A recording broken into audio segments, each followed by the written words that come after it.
possible, could everyone just mute their microphones, please? Thank you. So thank you for joining us on our call today, and thank you to everyone Recording in progress. who's also here to take part in our of the book Shaykh has written, titled Self-Development Essays on Islamic Spirituality. I know a number of you live outside of Leeds and you can't make it to our weekly bookkeeping meetings, so I'm grateful that we've at least been given the opportunity to meet virtually. God willing, we'll meet in person. So, Shaykh, welcome. Thank you very much. May Allah bless you, inshallah. Shall I start? Or yeah, Bismillah. How much do you know about our book club? I was just thinking that maybe I can give you a Yes, background information please. about us. Please, yeah. So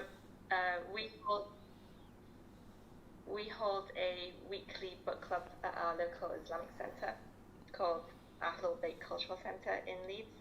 Mash. And we meet weekly to discuss chapters of the book that we're reading. And your book, your compilation of essays, was what started our book club. So we're very happy to have you here. Thank you for your time and energy. My pleasure. With that, I was wondering if it's possible for you to give us a brief introduction, or maybe perhaps a history of how you compiled all your essays, or anything you'd like to mention. Yes. بسم الله الرحمن الرحيم لا حول ولا قوة إلا بالله العلي العظيم الحمد لله رب العالمين وصلى الله على سيدنا محمد وآله الطيبين الطاهرين. First of all, I am very grateful to Allah for giving this opportunity to meet you, and I'm very happy that you have this regular weekly book study and book club. This is very, very important.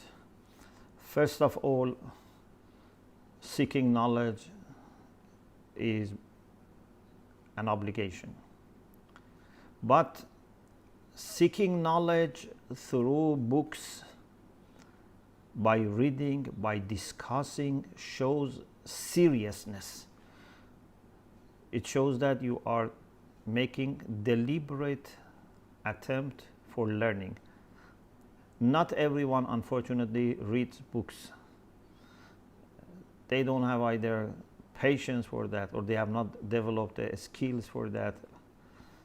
So the fact that you are reading books regularly is very good, because you can find the best ideas of scholars presented in their books. A book can be result of years or tens of years of studying, teaching, experiences. You cannot find what are available in the books on, I don't know, social media, or on, for example, even Wikipedia or this kind of sources or articles. Books are very serious. Plus, you do it together. This is amazing, because you could study a book by yourself, but to study together, to discuss with each other, and possibly discuss with the author or another scholar who is expert in that field, even if he's not the author, brings lots of other barakah. I always emphasize on discussion, mubahatha, because in Islamic model of education, education is collective. You need teacher, and you need also classmates, you need partners for discussion. It's a journey that you don't travel alone. You try to find other people who are co-travelers and travel together. Lots of barakah in doing this together. Before I go to the book, I like to share with you one just sample hadith about the beauty of doing these things together, inshallah. So this hadith is one of the many hadiths that we have, and it is from Amirul Mu'mineen alayhi salam. Amirul Mu'mineen alayhi salam says, تَزَاوَرُوا وَتَذَاكَرُوا الْحَدِيثِ. Visit each other. Another great thing is to visit each other, if possible in person. If not always possible in person, maybe on internet, but visiting in person is the main thing. Find occasions to meet each other, visit each other. وَتَذَاكَرُوا الْحَدِيثِ. And then discuss hadith, discuss teachings of Ahlul Bayt, and because everything that we say in the end should be a commentary on Quran and Hadith, an explanation, an implication or application of Quran and Hadith. And then Amirul Mu'mineen said, فَإِنَّكُمْ إِلَّمْ تَفْعَلُوا يَدْرُسْ عِلْمُكُمْ. If you don't do this, your knowledge will go to decline. Your knowledge will be, outdated.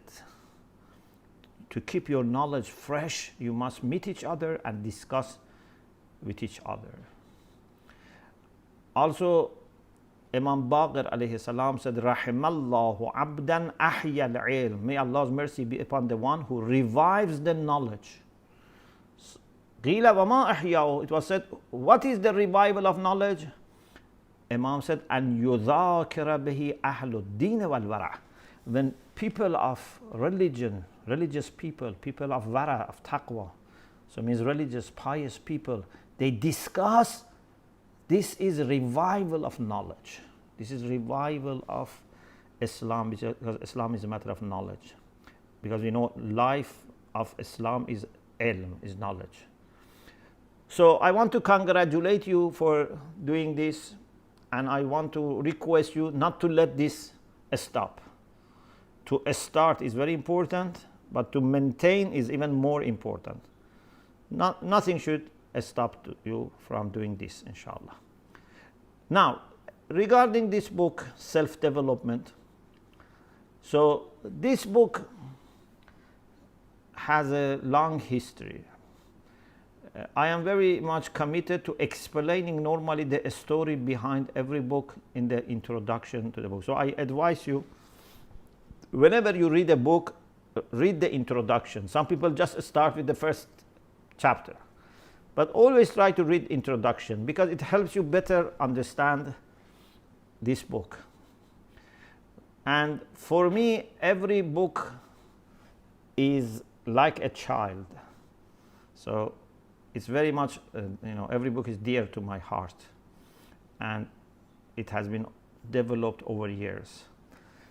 I have explained that, for example, one of the very first times I gave talk about spirituality was actually to non-Muslims, to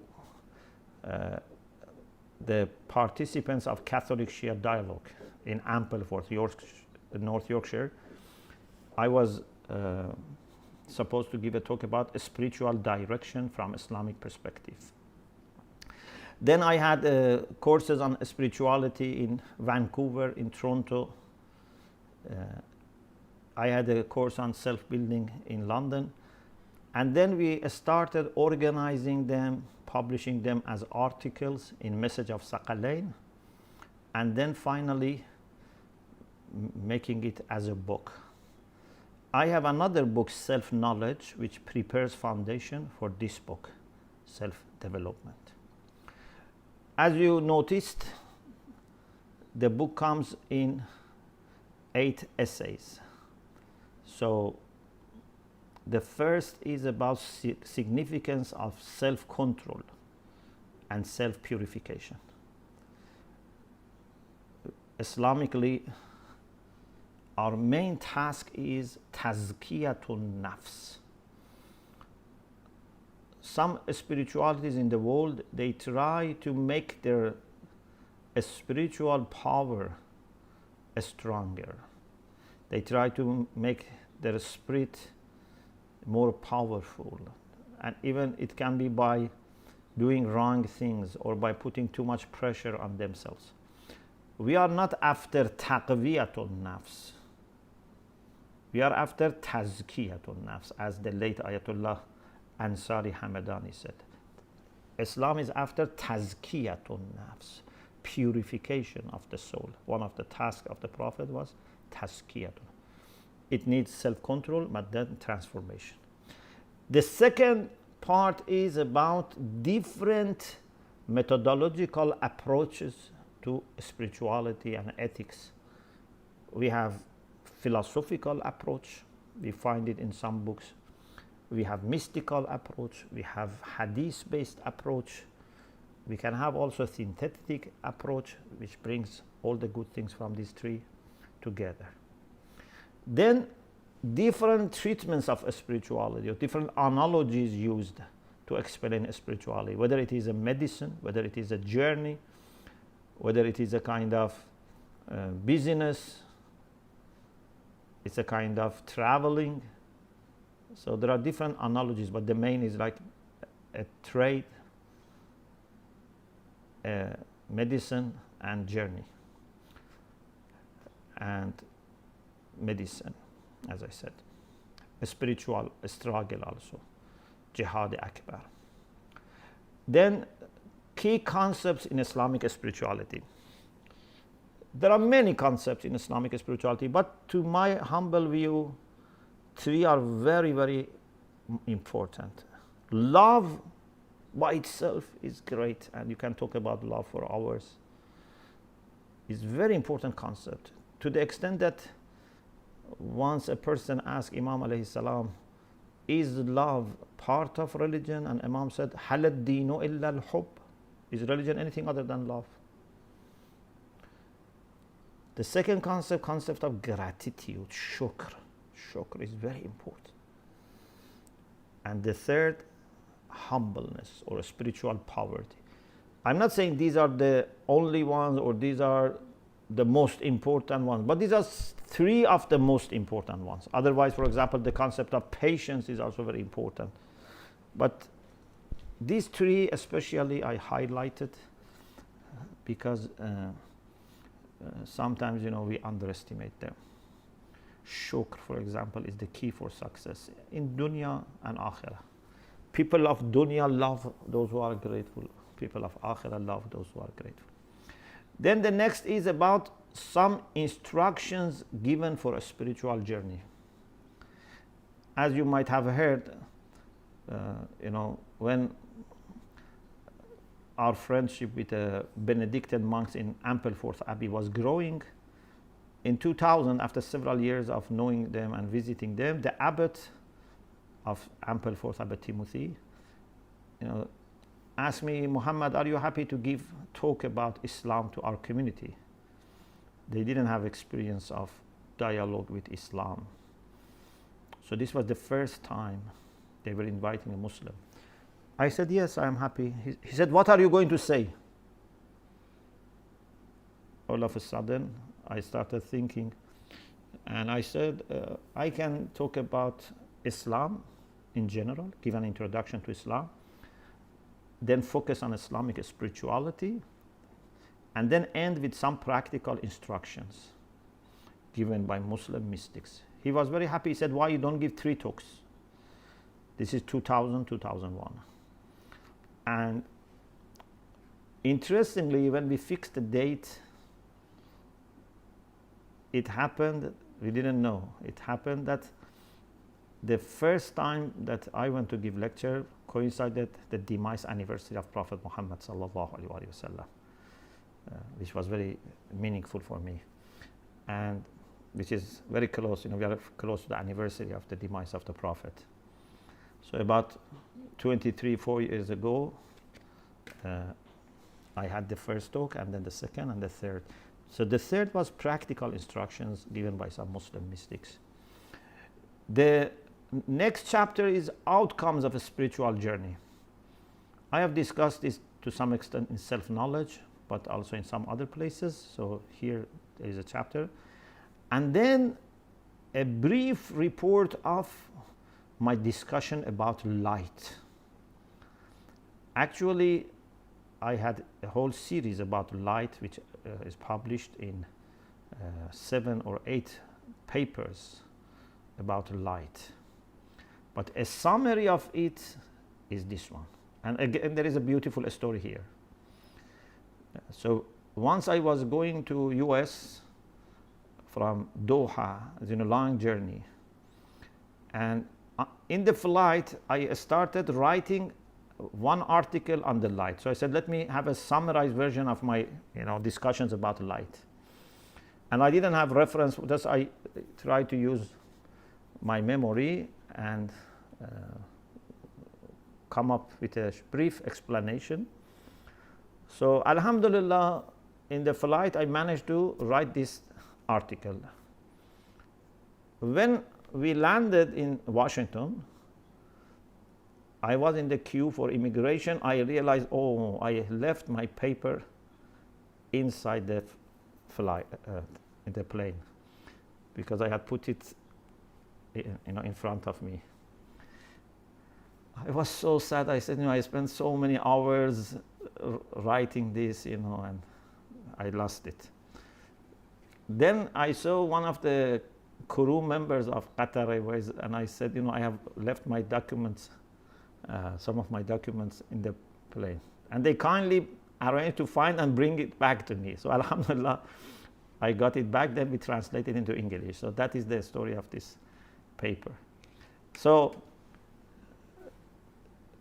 this is a breakdown. I'm sure you have studied the book, and just I wanted to say some of the things behind the scene about the book. And I am very happy to receive any questions, any comments you have. And I hope, inshallah, we will have very good exchange, inshallah. Alhamdulillah Rabbil Alameen.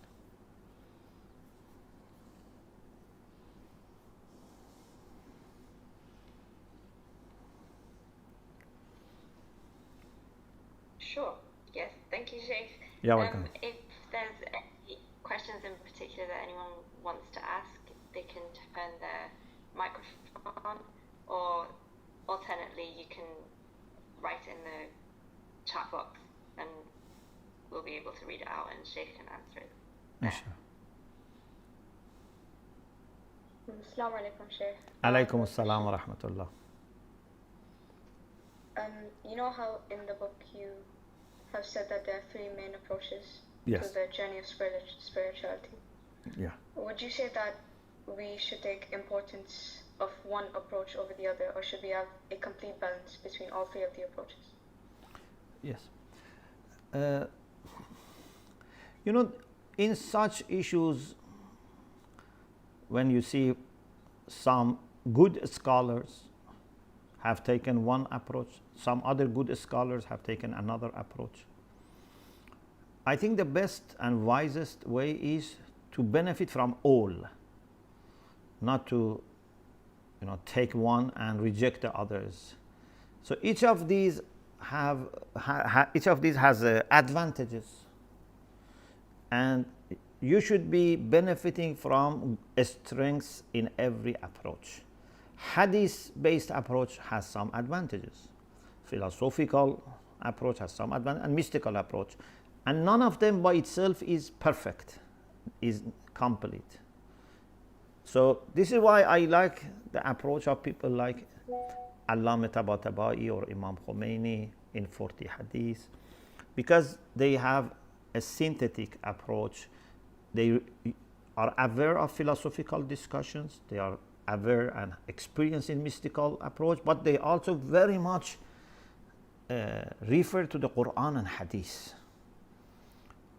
Allama Tabatabai was a person that was not, na'udzubillah, ignoring Hadith. He was very much, trying to refer to the Hadith. Even in his tafsir, he has bayanun rewa'i. Although his method of tafsir is al-Quran bil-Quran, Yeah, he makes interpretation based on the Quran, but he always refers to the hadith. Even Allama has commentaries on Bihar al-Anwar, but unfortunately that didn't continue. So we need to bring positive points of each of these methods, these approaches, together.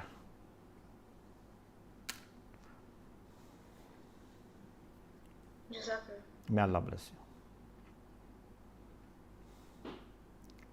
I also have another question. So, when you talk about methods to kind of, I guess, humble yourself and lower your ego and kind of try the process of purifying your heart, you mentioned the 5 things, like do not talk very much, sleep little, don't eat very excessively.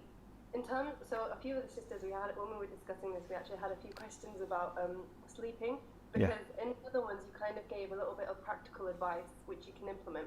But sleep, you left it quite vague, and you said sleep which is enough. Mm-hmm. And so we were talking a little bit about this idea of, this kind of Western concept, which I don't know if it is a Western concept, of you need 8 hours sleep, and where that comes from.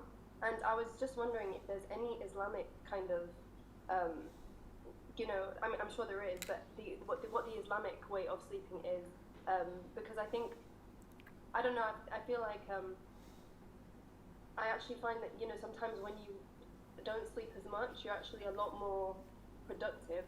But then we're so decided that you need your 8 hours of sleep. But then obviously that interferes with Salatul Layl and these things. So I was just wondering what you had regarding that. Yeah. The reason I didn't specify any certain hours is because you cannot. Because depending on your age, your health, your type of lifestyle, even temperature, climate, you may have different needs. So I cannot say everyone should sleep 8 hours or everyone should sleep 6 hours. What is important is you should give your body what it needs, number 1. Number 2, you should be considerate about what you are used to it. For example, hadith says, أَعْتِ كُلَّ بَدَنٍ مَا عَوَّدْتَهُ. Give everybody what you have made it used to.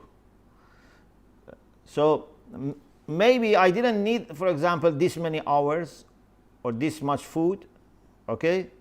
But my body is used to it. I cannot all of a sudden stop.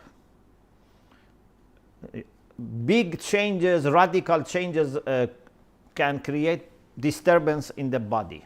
So you have to find out what a person in your condition needs to sleep, and also if there is a big difference with your current sleeping pattern, gradually move to that, not immediately. Okay? Maybe we can say the minimum is 4 or 5 hours, okay?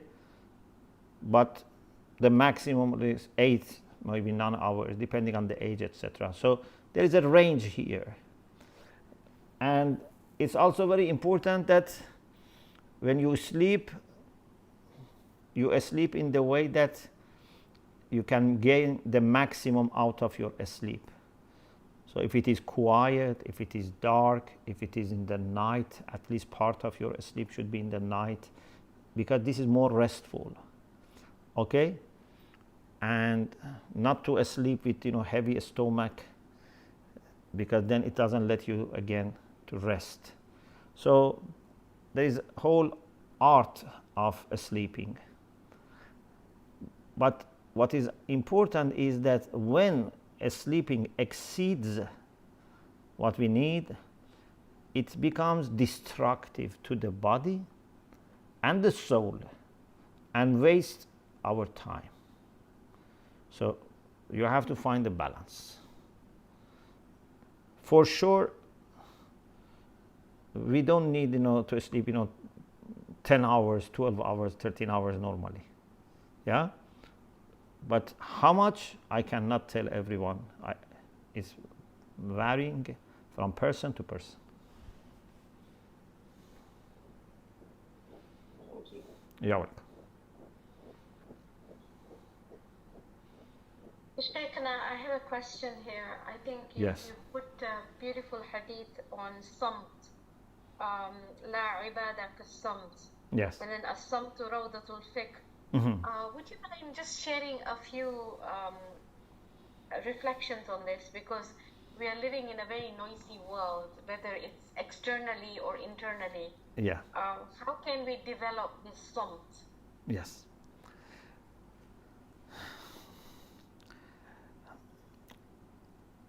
You know, samt is not to speak, to be silent. But as you said, there are two elements. One is not to have external noise. One is not to speak. Islamically, it seems greater emphasis is put on not to speak. For example, if I don't speak, but I listen to someone, I am exercising samt. If I don't speak, but I listen to the birds, still I am exercising samt. Yeah? Even if there is no silence outside, but I am silent. So, the first priority is to reduce our speech, and then the second priority is to reduce unnecessary hearing of disturbing noises or sounds or words uttered by others. So our soul needs this kind of silence, to the extent that some spiritual mentors, they say silence is the food for the soul. It's amazing, yeah? You don't expect silence to be the food. You think something should come inside. Yeah? But when you don't speak and don't engage yourself with that, your soul benefits automatically from connection to the spiritual world. It's like air, fresh air coming. Inspirations can come, reflections can bear fruits. Even one advice I give to the brothers and sisters for ziyarah is that when you go to ziyarah, after your recitation of ziyarah finishes, you make your salat ziyarah, you make your du'as, whatever, then just for some time sit and be silent. Even in your mind and heart, try to be silent. Let the person that you are visiting inspire you. You cannot hear their words, but you can be whispered. In Ziyarah of Imam Raza, we have this beautiful sentence. Hajabta an sam'i kalamahum. In the Izn al-Dukhul. We say to Allah, Hajabta an sam'i kalamahum. You have hidden from my ear their words. But وَفَتَحْتَ بَابَ فَهْمِي بِاللَّذِيذِ مُنَاجَاتِهِمْ. But you have opened the gate of my understanding with the beautiful, pleasing munajat from them. So I cannot hear them, but I can be inspired by them. And this needs silence. If I keep talking and reading and reciting and asking for this, asking for that, it's like I go to an alim and keep talking. I never give chance to that alim to talk to me. Okay, so this silence is very important. Unfortunately, it seems we have not appreciated this enough. Even sometimes I say, with all the respect that I have for Zawar, but sometimes when we go to the Shrine, we see some people don't observe the etiquette. When you are next to the Zari, you should keep quiet. لا ترفعوا أصواتكم فوق صوت النبي. When you are close to the Prophet, you should not raise your voice, above him. ولا تجهروا له بالقول. You should not speak very loudly. So, when you are doing ziyarah, as much as possible, keep quiet. Okay? I can be reflecting. I can be just, silent. I don't need always to read and write and ask. Read and recite and ask things. Plus, even if you want to do something like recitation, etc., try to do it with the least of the noise, so that you don't disturb others. In any way, there's a whole culture that we need to build about reducing noise, reducing disturbances, distractions, and appreciating silence.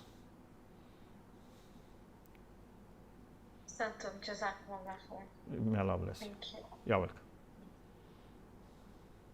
Assalamu alaikum, everyone. I realize Alaikum assalam. that function for you all. So please do just raise your hand with the reactions and unmute yourself and ask your questions verbally. I'm sorry that I don't know how to get it to work. I've been trying to get it to work. But yeah, please do. Yeah, go ahead, Zahra. You're muted. Sorry. Assalamu alaikum, Shaykh. Alaikum assalam wa rahmatullah. So my question is, in the book, we all found it very interesting that you said, when Allah gives you something and you are thankful, your capacity to receive increases, and there's no limit to Allah's generosity. Yeah. But it's our capacity, which is the problem. So can you please expand on that? Because it was a very profound statement, and we just wanted to understand it better. Yeah. When someone is kind and generous and has unlimited resources, what would stop him giving you more? He's kind, he's generous, and has unlimited resources. Why he doesn't give you more? Because it's wasted on you. Pardon? Because it's wasted on you. If you don't appreciate it, if you don't make use of it. The only reason for not giving you more is because there is no more capacity. Like you go near, a big fall, for example, waterfall, like Niagara. Yeah, you go near Niagara Falls. If you have a container which can take 100 liter of water or 1,000 liter or 1 million liter, it can fill it. Yeah? Why one container only takes 100 and not 1,000 or 1 million liter? It can fill any container because of limited capacity. So when we receive less from Allah than what we want, it's because either our ignorance has blocked it or narrowed it, or our arrogance or our lack of appreciation, or maybe other people who were supposed to facilitate, they blocked it. Like, sometimes there is a river, but the village which is higher than your village, they block the water. Sometimes parents, sometimes children, sometimes society, sometimes rich people block or narrow the mercy of Allah reaching the other people. Okay? So there is like an ocean, but there is a network of pipes in different sizes, and then you are the end user. There can be problems in your own pipes, there can be problems in the pipes of the city or other, people in between. So, as far as Allah is concerned, He has no hesitation, no restriction. He just wants to give. And actually, the more He gives, the more His generosity manifests. لا تزيده كثرة العطاء إلا جودا وكرما. increase in giving does not add him except generosity. Like, if I go to a great teacher, okay, like Allama Tabatabai, and I am new to philosophy, for example, how much Allama Tabatabai can teach me philosophy? A little bit. Very little. Yeah, he has to teach me ABC. Then a little I learn, he can teach me more. Then I learn more, he can teach me more. Allama Tabatabai had a weekly, 2 days a week, classes for Ayatollah Jawadi Amuli, Ayatollah Hassanzadeh Amuli, this kind of students who were next level to him. So what he can teach them is not like someone who is new to philosophy. He is the same person, he has the same knowledge, the same kindness, but how much people can take. So shukr is one of those things that increase our capacity, our reception. Of course, there's a system here. If you want to be more grateful, you need to have more ma'rifah. Yeah? You need to make dua, you need to give sadaqah, you need to do saliyah rahim. All of them are connected, but each of them can bring more and more down to you from Allah subhanahu wa ta'ala. Thank you. May Allah bless you. Also, the more you give to others is another factor. It's a kind of also shock. So when you share your knowledge with others, when you share your money with others, you share your time with others, then Allah will give you more blessing. Are there any more questions? Please do put your hands up or just unmute yourself.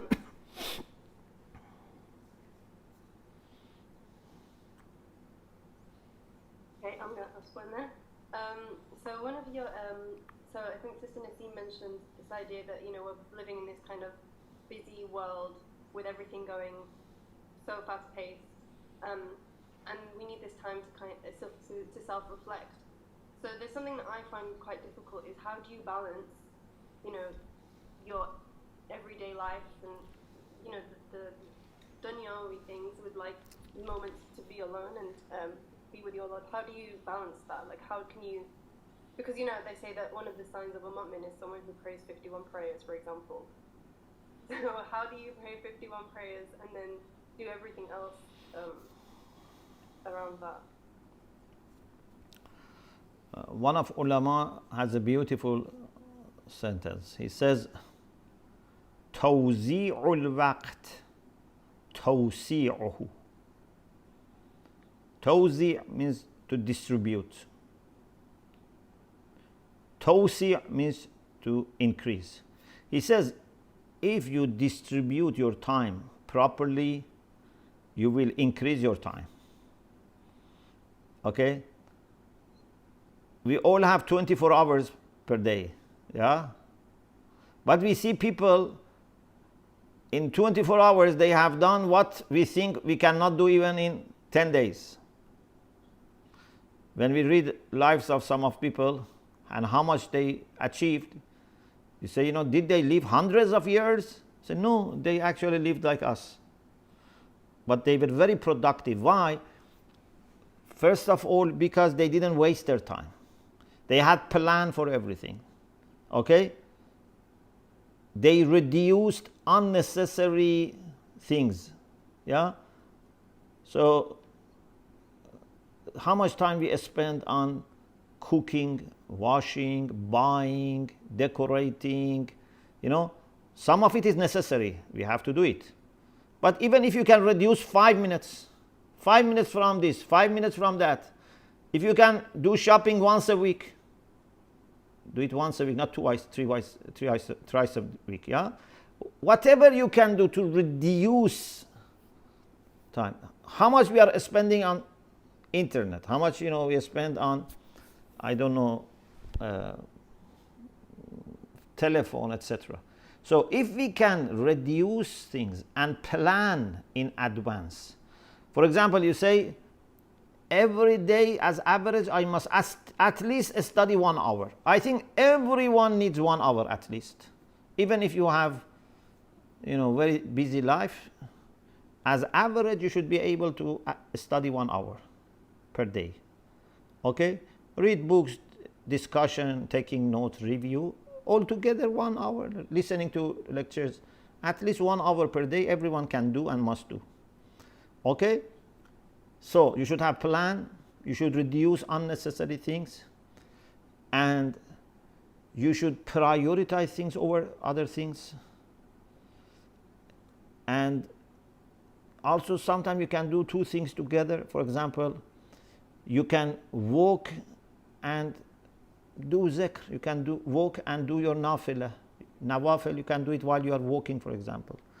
So we have to learn how to utilize our time better. Therefore, time management is very important. You have to learn how to manage your money. You have to learn how to, manage your business, whatever. But what about time? Time is also something that we have to learn. So everyone can do at least 1 hour of study. Everyone at least can do every day 1 hour for Salatul Fajr, Zuhr, Maghrib, recitation of Quran, Dua, etc. All together 1 hour. You can at least do this for all of them together. But needs to be organized.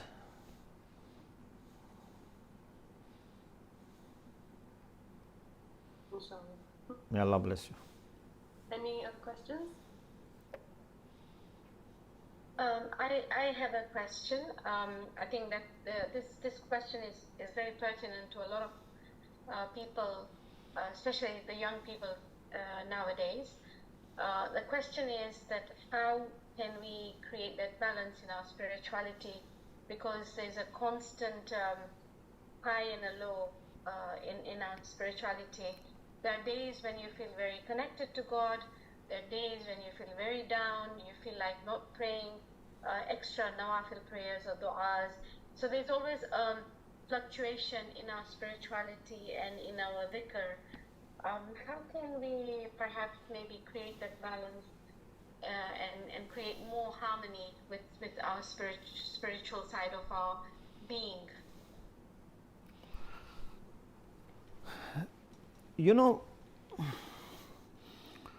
Recently I was asked to talk about a spiritual journeying, and I was thinking, what should I say? It's a very long discussion, and it was just one session. So after thinking, I came up with this point, and in the recent retreat I shared with our KLC brothers and sisters. I see some of the KLC also sisters are here. I said, in my understanding, and now I share it with you, this is result of tens of years. Okay? Very simple, but very important. And this is, I think, the core of spirituality. This is the way forward. Okay? Everything you built upon this, but this is the vehicle. Number one, you should always do things after having good reason. A mu'min should be rational in the sense that you should have good reason, you should have hujjah for what you do. Don't accept or reject, don't say or keep silent, don't go or stop unless you have good reason. Okay? So you should have hujjah for doing things or not doing things. This is very, very important. You should not go by emotions only. You should not go by feelings only or by comfort. Sometimes maybe something you are not comfortable, but actually that is what you have to do. Sometimes you feel shy and it is okay. Sometimes you feel shy and it's not okay. Don't go by shyness or emotions or feelings or who is appreciating or not. Go by good reason. If you have good reason, something that you can present to Allah on the Day of Judgment, do it. Otherwise, don't do it. So this is number one. Number two, do it with sincere intention. Because even if I have good reason to do, if I'm not sincere, I'm not benefiting.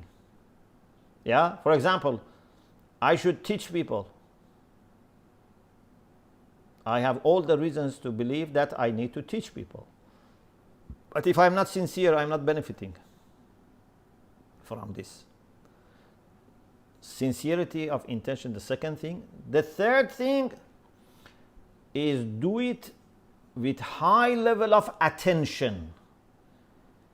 We have lots of discussion about this, and Imam Khomeini in Adab Salat explained this very well.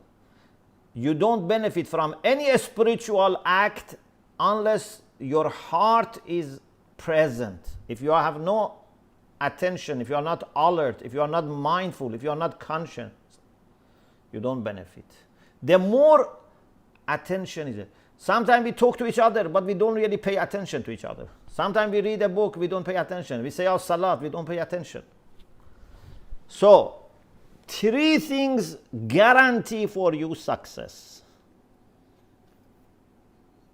Do things when you have good reason. Reason which is justifiable. Do things when your intention is sincere. Try to do it with good intention and with high level of attention. Then, for these three, use two other things. They don't become five. This is three and then two, so 3 plus 2. Try to find always the best means.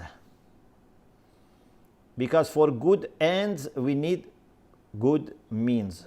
We don't say ends justify means. We don't believe in this. Yeah. Some people say if you have good end, don't bother about the means. Whatever possible. No. For sacred ends, we need to use good means. So always look for good methods, good ways, good money, good resources, and try to find like-minded people. Do it together. Okay? اتقوا الله وكونوا مع الصادقين.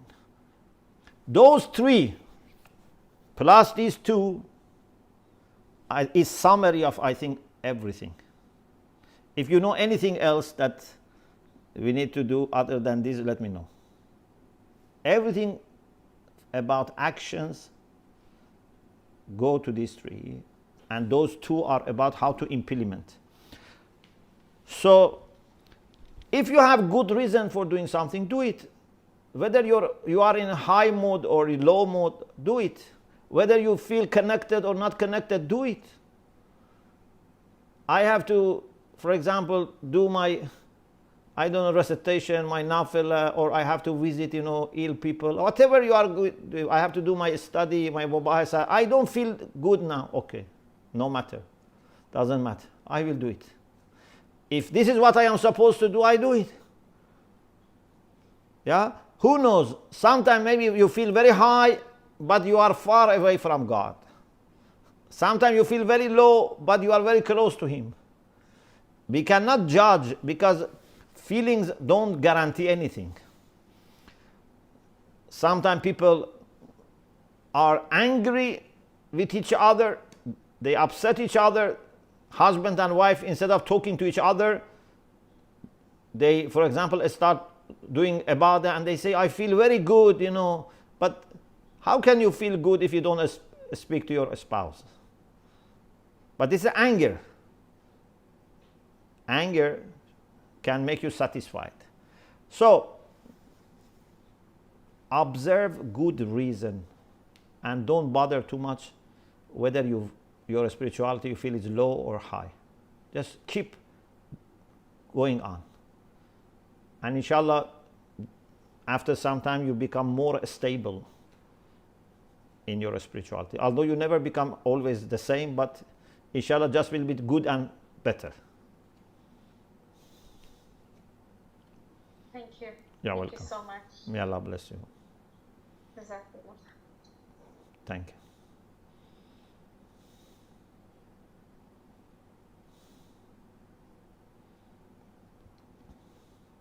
Maybe we can have one more question. We have 3 minutes. Is it okay if I ask a question? Yes. Is there such a thing as spiritual burnout? In what sense? Constantly doing something even if you don't really feel like it. Would that not cause you to burn out and then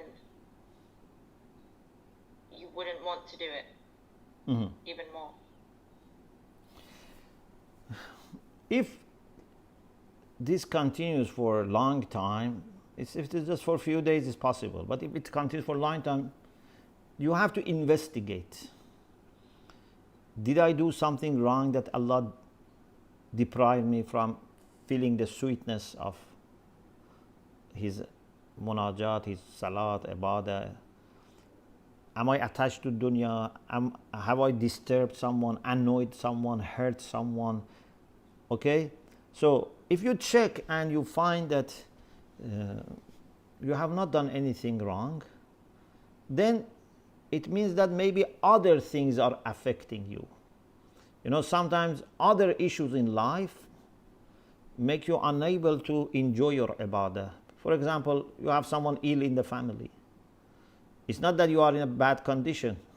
You are maybe very spiritual at that moment because you are taking care of someone who is ill. You are in suffering. You are very close to Allah when you are suffering. But you may not feel very high. These feelings don't mean that much. Okay? If you feel high, alhamdulillah, appreciate it. If you don't feel high, no problem. Just carry on. These emotions are not important. For example, Allah says, "Ana indal munkasirati qulubuhum." I am close to the people whose hearts are broken. But someone whose heart is broken may not feel very high, in spirituality. Yeah? Maybe even doesn't have feeling of doing anything. Just keeps patient and say alhamdulillah. But maybe this person is closer than someone who feels very high and is spending hours on ibadah but has no problem, no suffering.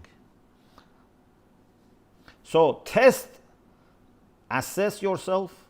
If you are not causing a problem, if you have not committed a sin, you have not developed hubbud dunya, you have not hurt someone, and still you feel low for some time, then this can be a kind of test for you to carry on, to show your commitment.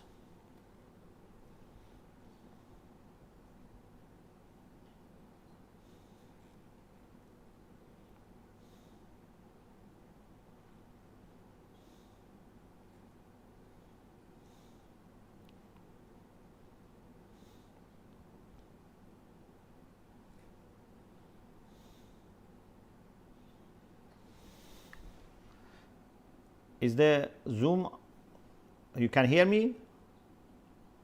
My Zoom has stopped. Can you hear me?